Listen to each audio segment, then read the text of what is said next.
when the three women are Yes. together talking, they seem to feed on each other and to produce a picture of the language, the attitudes of the men that makes it sound as though the men were much more hostile and unforgiving. Yes, and I think, so, you know, one of the things, again, is also think of the context. And so in this conversation she's having with several women, those women have somewhat different experiences. They come into the Navy Yard from different places.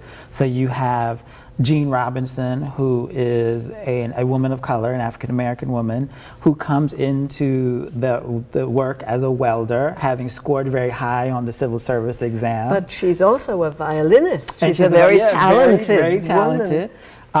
You have Ida Pollock, who comes in.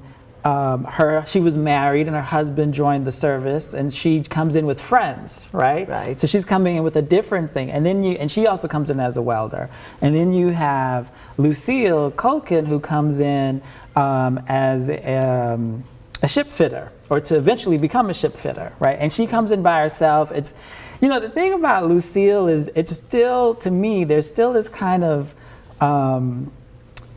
question about her complete decision, her decision to join this workforce. Right. I think some of that, I don't know, if I were interviewing her again, if I had the chance, I would kind of plumb that just a little bit more, because she just is like, oh, I'm really not sure how I did this, but it was something that I wanted to do.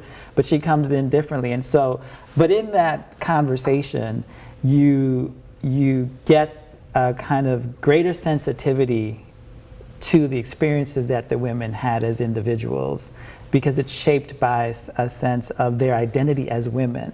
Yes. Whereas in a single interview, it is a much more individual experience. And then in speaking in the collective, they're like, oh, and this happened to you too? Well, yeah, this happened to me too. And so then there's like a kind of collective identity that is informing the experiences. And I think the passage where they talk about language is quite insightful. You know, that no one ever called a hammer a hammer. I won't ask you to say what they called it.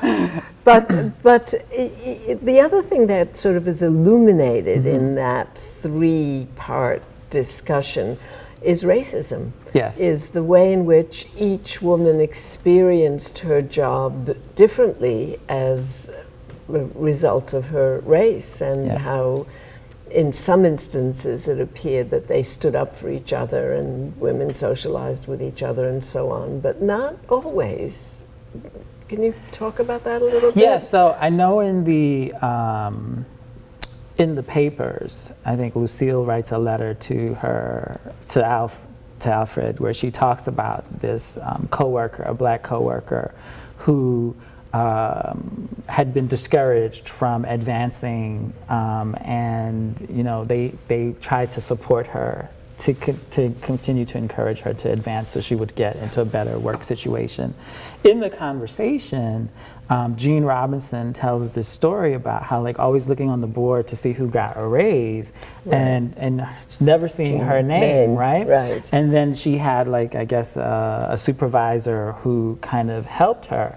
And I think, you know, in that context, you know, Ida says, you know, reflecting back, working at the Navy Yard really kind of awakened me to how women, I think she says, you know, racism, classism, sexism, all shape the experiences that they had. And so I think it is in these conversations, is in these oral histories that provide, again, with time to reflect back. Right. And to reflect back from a context that has opened up spaces for considering these kinds of disparities, that people like Lucille and Jean and Ida are able to look back and say, oh, that's what that was. Right. Right? Yes, and I think that's intriguing, because of course at the moment when it was happening, I don't think they could even have labeled it. They couldn't have said this is racism or this is classism. Correct. But 30 years later or 40 years later, and looking back in the context of a civil rights movement and a women's movement and so on, they can look back and see what happened. And yet, now speaking as a historian, the final question, so how do you interpret that as a historian? Do you say, well, those women in the 1940s were not aware of race or racism, or that they were aware of it in a different kind of way?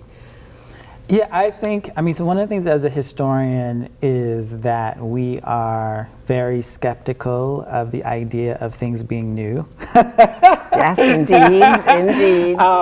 But we do think, though, at least my premise is that it is probably not new, but the name of it probably is new. So I think that these women, in looking at the papers, in listening to Lucille's recollection of the past, like there is this sense that something was amiss, something was awry, and work to address it. I mean, some of the things are very explicit, you know, when she talks about the classification that only women received was a classification that was essentially designed to justify disparities in pay, right? That was calling them helpers. Exactly. But so I think that there was an awareness there. There was a involvement in the union. She talks about the work with the Congress of Industrial Organizations, you know, like industrial unionism, and why some people, the men, really wanted to keep craft unionism in place, and this was, you know, so the difference, of course, being, you know, industrial unionism is, you know, organized around the entire industry, whereas craft unionism, people argued, well, you know, what I do, my skill is different than your skill, so we have different interests, and that might be true in certain trades, but oftentimes it was used as a kind of gatekeeper function to keep people out who did not have quote unquote skilled or identifiably skilled, you know, skill sets to come into the labor force. And so she maybe is not having like the most sophisticated analysis of this, but she's clear that this is a barrier. Right. That's fascinating, and of course it helps us to understand what happens after the war when the men unite around their crafts, and those without membership in the craft, one way or the other, quickly get eliminated from the workforce. Absolutely. Well, thank you very much. This has been really illuminating. Thank you for having me.